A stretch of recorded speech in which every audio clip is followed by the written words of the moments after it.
All right, so we'll move on to discuss guidelines for using weights in ELSA. So some of the most common queries that we get to our ELSA data address are inquiring on which weight to use for what purpose and how to apply the weights in different packages. So this morning, I'll first give you a bit of background on the ELSA sample design, which Dorina also gave you a bit of a background on. So just so you can understand the importance of the need for weighting, taking into account clustering and stratification. We'll discuss the purpose of each weight available, when to use them, and hopefully have a bit of time for questions. As a note, this afternoon in the data workshop, if you're staying for that, you'll have the opportunity to get some hands-on experience working with a practical example of applying these weights. Okay, so a slightly modified version of the ELSA timeline here. The original sample for ELSA Wave 1 was drawn from HSE, years 98 through 2001, not including 2000, which we collectively call Wave 0.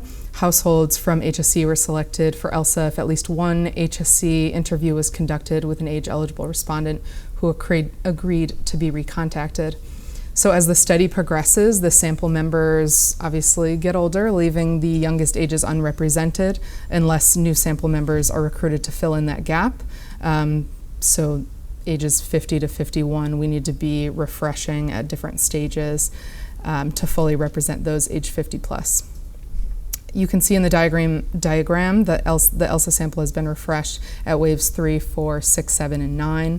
And each refreshment sample is considered as a separate cohort for our purposes. All the age-eligible people in the household that responded to HSE, who also partake in an ELSA interview in the initial wave when invited to join ELSA, become what is known as a core member.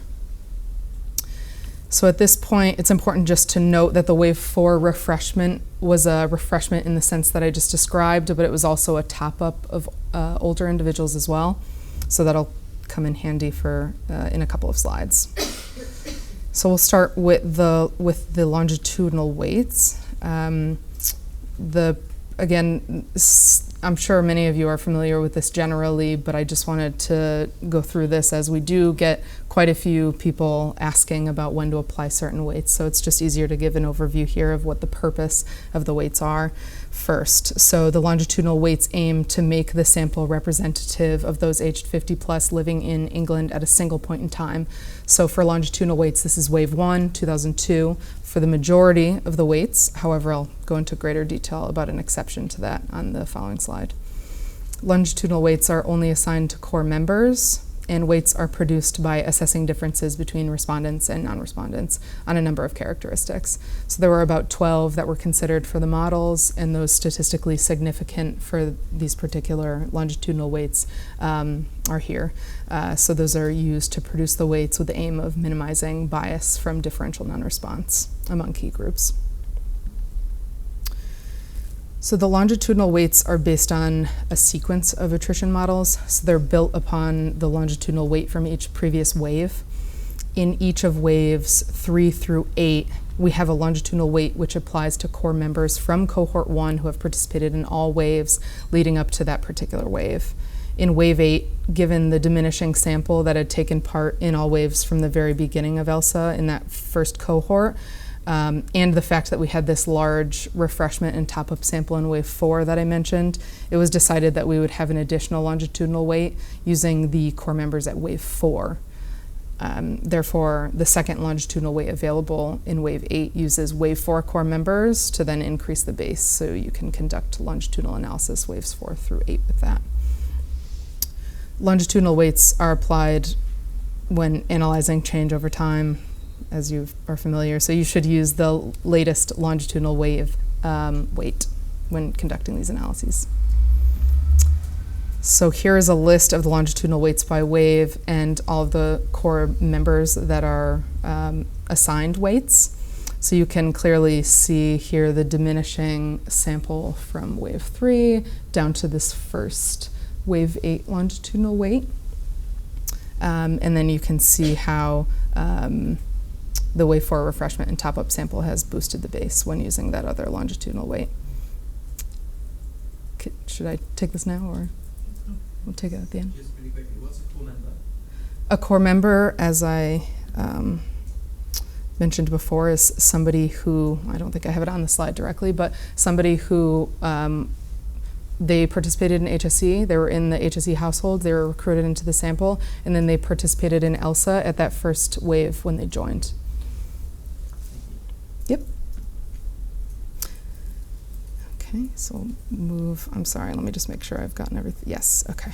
So moving into the cross-sectional weights. The aim for the cross-sectional weights is to make the sample representative of those age 50 plus living in England at the specific time of each wave. So unlike the longitudinal weights, the cross-sectional weights do not include those who have moved out of England, as the weight is meant to represent those living in England at the time of the wave, rather than at a point of wave 1 or wave 4, like in the longitudinal weights. The cross-sectional weights are system missing or missing values in the data sets for non-core members, and then they're 0 for core members that are not eligible to receive the weight. So those who are now living outside of England have a 0 weight, and institutional respondents also have a 0.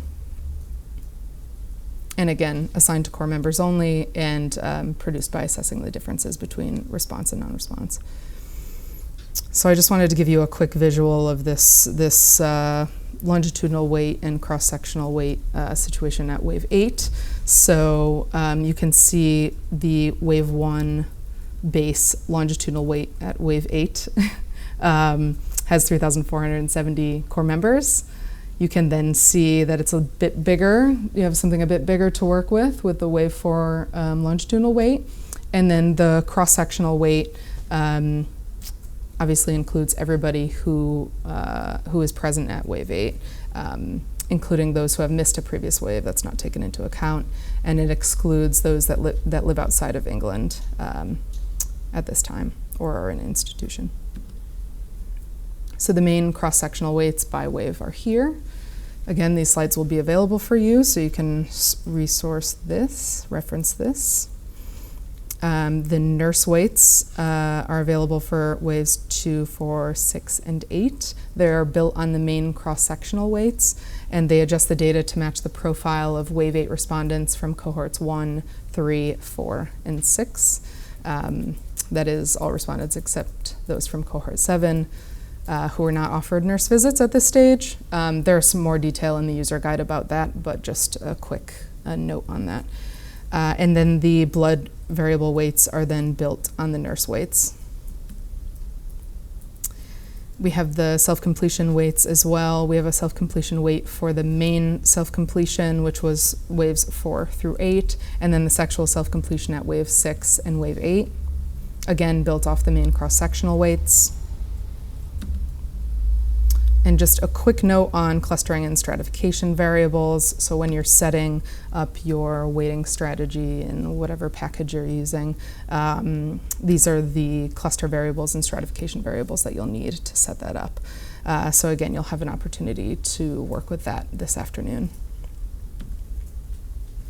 And again, I will skip this quickly and just say that we have an entire section in our main interview user guide, section 5, that goes over applying longitudinal and cross-sectional weights. And then the nurse user guide, section 6, goes over the nurse weights. And then I just have a couple or some external resources on weighting in different packages. And again, you can reach out to us via the ELSA data email if you have any queries. If there's something that we can't respond to, Dave Hussey is our head of statistics, and he's really great with these things. So, yeah, thank you.